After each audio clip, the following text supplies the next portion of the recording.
So I'm Conrad from Headline. We're based in San Francisco. We're venture capitalists. We are investors of all things, including AI. So today I have Sasha with me, and we're going to start this AI podcast. Very experimental. I don't even know we'll get past to day 2, but why are we doing this, Sasha?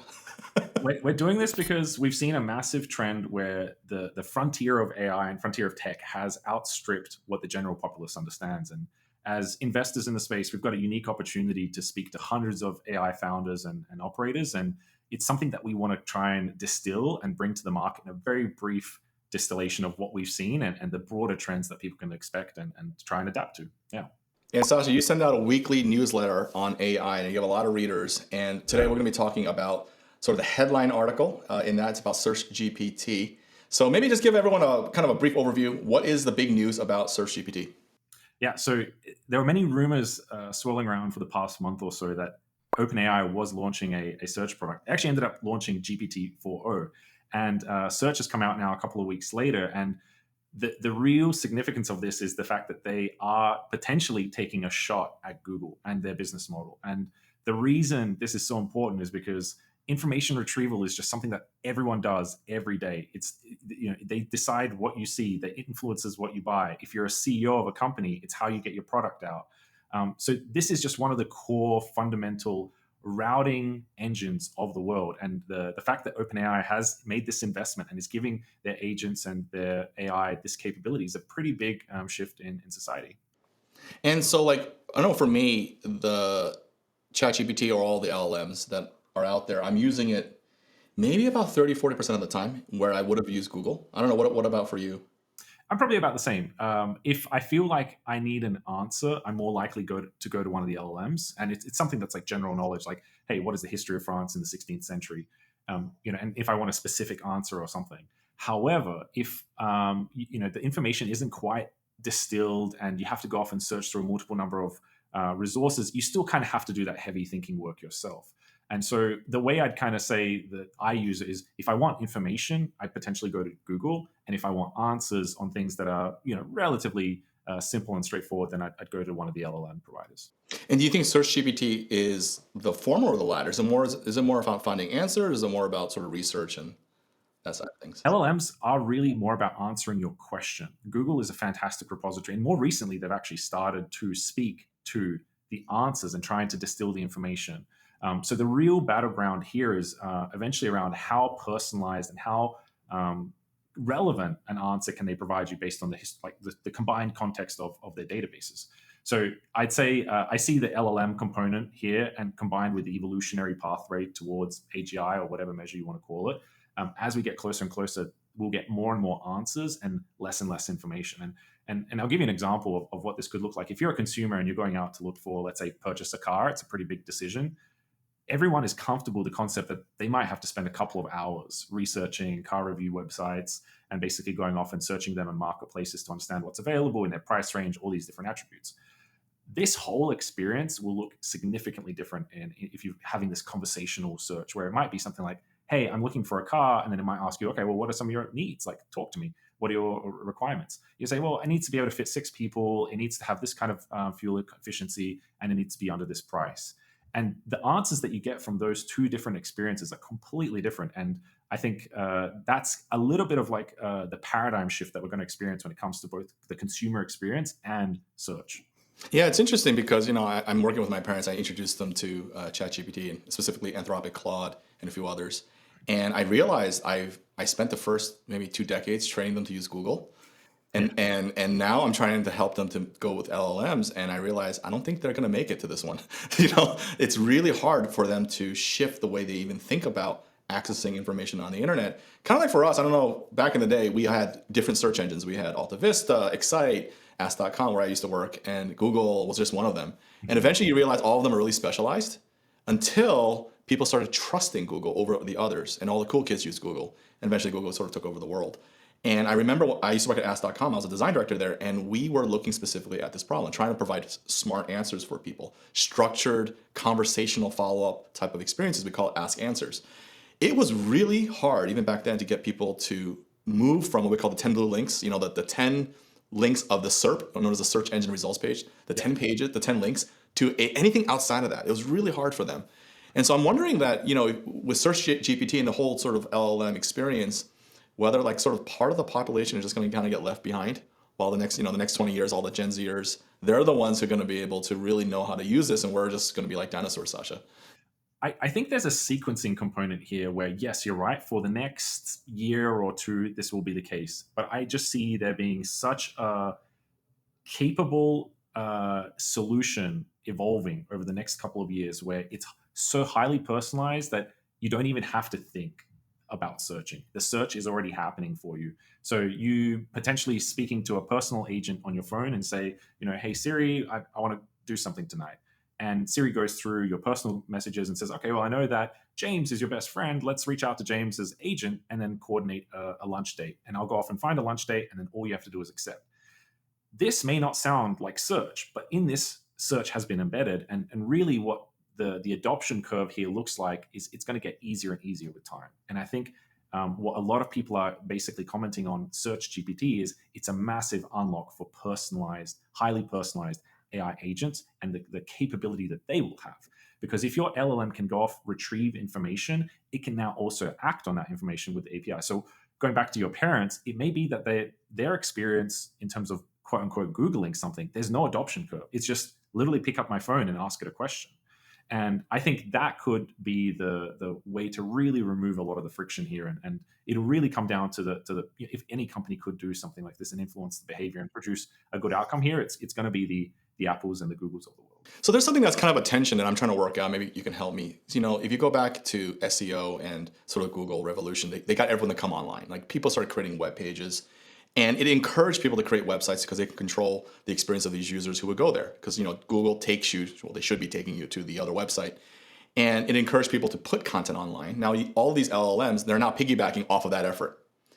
Except how they will retrieve information won't be necessarily going through your website. So you may not even know like who owns the customer, so to speak, right? They're not even visitors on your website anymore. So you put this into what like a open schema.org, like a canonical data JSON, and then that gets read by a crawler from LLMs, and then you're just giving raw information, but you have no idea to how you're going to market it, your voice, like all that gets completely stripped away. It's just like facts and details. Won't that cause people not to post stuff on the internet? I mean, other than the Reddit chat and all of the trolling, but that aside, like helpful information, like buying a car. I'm going to have my point of view. Honda's going to have their point of view. Here's how they want to sell their Accord. But if their visitor doesn't even come to the website anymore, and they're going to be consuming like 90% of it through, maybe even coming to a buying decision on the Search GPT or that experience, then that might be very disruptive to a lot of people and a lot of businesses. I totally agree. And the real question here is like, what are some of the mechanics? What are some of the sequencing? And I could see there being core mechanics around, hey, what does the privacy dynamic here look like? If a lot of the search and the actionability of this information being turned into the right contextual answer, because the right answer here depends on the person as well. So how much personal information do you reveal? We've got a very established ecosystem now that supports search through cookies and those sorts of things. But what is the equivalent of SEO, SEM, and cookies and highly personalized in AI world? That answer doesn't really exist yet.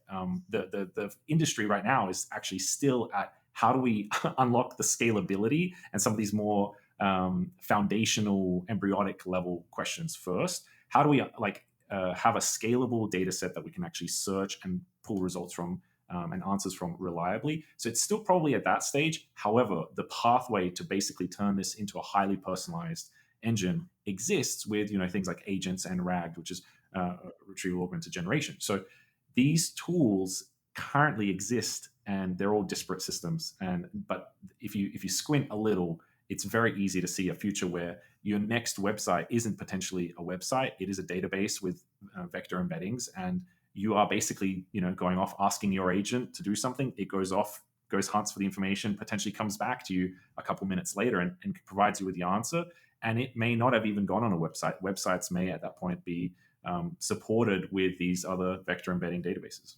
Yeah, it's interesting because the internet has a W3C. There are these certain standards around how you're supposed to access information. And I just read the other day that Anthropic renamed their crawler, so no longer applies to the robots TXT that it's supposed to be held to standard to. So it's interesting whether the LLMs out there and all of the big hyperscalers who are involved can actually form an agreed consortium as to how this will go about. Because right now it's like every person for themselves, and Good or bad? I don't know. I think we are in like this early stage of the wild, wild west of the internet. So again, tying this back, if I were running a business, influencing decisions, those sorts of things, I'd be looking at this from its core foundational and mechanical perspective. And that's the reason why we're speaking about this. You have to really understand some of these core mechanics of which tools are allowing scalability, which tools allow these solutions to be highly personalized, because what we're effectively talking about is the equivalent of cookies. And if in 2001, if you knew what cookies were, you could build $1 billion business.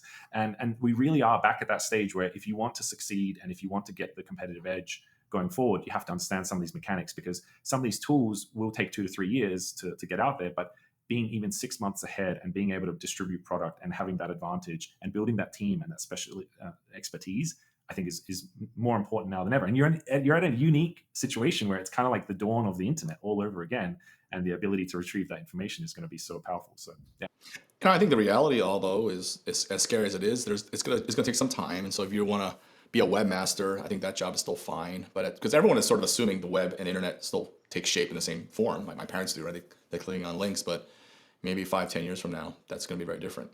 You're not hiring a webmaster. I don't know. It may not be even a stretch to say that this could be 1 to 3 years from now, because a lot of these solutions and a lot of these capabilities are being developed in parallel.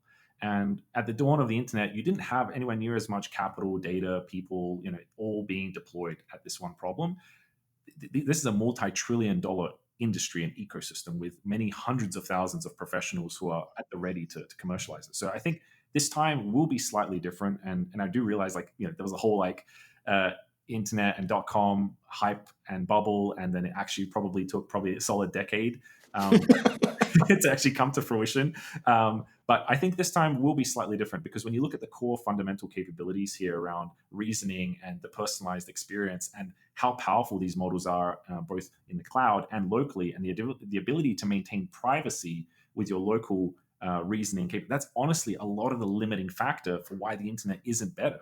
Like with some of these core mechanics. So when you remove some of those, and when you look at why all of the companies here, Sundar and both Mark Zuckerberg, have come out and said, you'd be foolish to underinvest at a time like right now. This is the time where you say, we overinvested by only $100 billion, and then you sleep at night. So that's the analogy, and that's the kind of stance a lot of the larger companies are taking here. And for everyone else, I think it's if there was ever a time to kind of follow a trend, I think this is one of them. Yeah, I saw capex from Microsoft went up this past quarter like 90%. Like that's burning GPUs for learning. It's crazy the amount of investment going into it. $200 billion between 3 or 4 companies is being spent on data centers and compute. That's a third of the US's defense budget. Yeah. I mean, that is a massive, massive investment in 1 year. So I totally agree. It is interesting because I was around during the dawn of the internet. I went to Berkeley in 1996 when technically when the internet was invented, and I remember that evolution, the browser wars with IE and Netscape and all of the browsers, and then there was the wars against like programming languages to support all the web-based scripting languages, and the Google search engines, the search engine war, and they all tend to consolidate. They all kind of tend to do that. I mean, I think right now it's interesting because it doesn't seem like that's the case, because it's all just competitive and just trying to literally burn electricity to produce the better model every week. Something's new coming out. And I don't know. Do you think there's going to be consolidation in the next year or two, or is this going to be more of a 3 to 5 year horizon? It's hard to say. I'd say like in the race towards AGI, I think there are going to be 4 or 5 key players. I can see a world where more than one player cracks it. And the reason I say that is because when you look at the research papers that are being released on Archive, it's not one single player that's going out and pioneering. They've closed a lot of their research lab findings now, and they're not advertising them as openly. But if you follow the right people, you'll see that on Twitter and on X, you'll see that there are actually a number of people who have horses in this race, and they all think at least that they've got a viable shot at cracking AGI. Some say it silently, some say it very publicly, but you've got very notable people coming out saying that, hey, we think we're going to crack AGI within the next 5 years. So I see a world where there are more than one, where there's more than one provider of AGI, and ultimately kind of comes back down to which ecosystem do you want to be in? One where, let's say, privacy and some of those mechanics are core to you, or one where, let's say, the consumer experience and monetization and some of those sorts of things. you could also have one that's entirely different, where Microsoft is going out and building out architecture for laptops, which are primarily going to be used for B2B workflows, and you can have local models potentially powering what I call human APIs, which is like mouse and keyboards, and getting basically some of those workflows up and running and automated. So yeah, I can see at least a couple of big players having a horse in the race and achieving AGI style solutions. Yeah. I trained my parents how to troubleshoot their iPhone problems without using me, using AI. Yeah. It's been amazing. My dad's like, I used AI, and he's having some like lack of storage, and he's trying to figure out how to clear up stuff, and he did it on his own. Yeah. I don't know And how I feel about that. if you look at Siri 2.0, I mean, like the real power there is taking the context of what's on the screen and then understanding the objective and the intention. And where a lot of these models struggle is like we have a lot more context, and we maybe interpret these models as being like dumb or completely missing the point. The fact that they can answer the questions that we ask them without being able to see, smell, hear our world, and without having the context of the broader, like we know what we want. And when you try and give a task to a human being, most of the time that goes wrong, right? So when you take into consideration that, like, they actually do a really good job with the very limited context. So in the context of your parents, they're missing a huge amount of context. A lot of context get lost in translation, and a lot of context gets lost as you try and do it and explain it to them. So in this world that we're going into, I think the ability for these models and the multimodality and the tools that they'll have access to will actually address a lot of the friction and the distribution problems there. Yeah, I'm curious because in Google you learn that there's some people who can Google better than others. There was a kind of a technique you learned, and not just like special keywords, but just how you search, that how you express your search intent. It became a kind of a skill. Some people were better than others, and I'm wondering, like for LLMs, will we have it's that same problem where some people will just be able to use it better than others, or with AGI and all the advancements, that it doesn't matter. It's going to be a lot more democratized. It won't be a expert in terms of who can prompt engineer and know how to do like a multi-persona collaboration prompt and all these fun things. It seems like it's very kung fu-y right now to use LLMs, but probably the nature of it won't require you to do that, and it will be smart enough to make everyone basically an expert to find information. Yeah, and on that, I think actually I'd say the average consumer is actually going to benefit from this the most, because if you look at your pursuit of information right now, you have to know what questions to ask, which is exactly what you described. And whether that's knowing how to use Google, or whether that's having the right people advising you in order to ask the right questions. So it could be medical advice, it could be psychological therapy, it could be legal, it could be accounting. These are all vectors that people have and that they need advice for. And you think about it, if you have a AI agent that basically has all of the knowledge, the real pain point here is now, can it be highly personalized, and can it obtain the context of the person and the user? But that's something that we can teach. That's something that we can bolt on and say, hey, okay, we're going to go through this 150 question onboarding to make sure that you're getting the most value out of your life. And let's go through diet. Let's go through your financial health and freedom. Let's go through your relationships, and that's one of the things that influences most people's happiness and those sorts of things. So when you break all of these components down and you look at what information actually exists on someone's mobile phone, you can actually decipher a lot of that ahead of time. So a lot of this question and answering component will actually, I think, be done for us. And I think ultimately there will be a component where curiosity will obviously like enable people to get more out of this. But I think the people who haven't necessarily had the best experience with the Googles of the world will actually benefit more here. Yeah, I think so. I mean, that fact that my dad can troubleshoot his iPhone storage using AI LLMs. I'm giving him Claude. He calls it Claude. Claudie. And he calls it Claudie. Claudie's helping me. So I don't know what I've started with him. I don't. Have you trained your folks? I haven't trained my folks, but I've had the chat with them. I've had the honest chat and said, hey, the world's about to change pretty Oh God. significantly. So have a think about what you want to have and what you think is essential for your happiness long term, and maybe have a think about how you can prioritize and secure some of that stuff now. And I'm not like trying to sound like a doomer or anything here, but it's more just like, is there a situation or a scenario where when you see this much capability and automation coming out, is there as much of a need to have this many knowledge workers concentrated in a city? Yeah. The answer for that is clear. So, some of these broader, like we saw some pretty significant trends in society, and when COVID happened and people relocating and choosing the lifestyles that they wanted, I wouldn't be surprised if some of these changes, and this is now slightly separate to the search component, but the trend that we're going towards and the capabilities that we're unlocking as a society, I think are kind of heading in somewhat of a similar direction.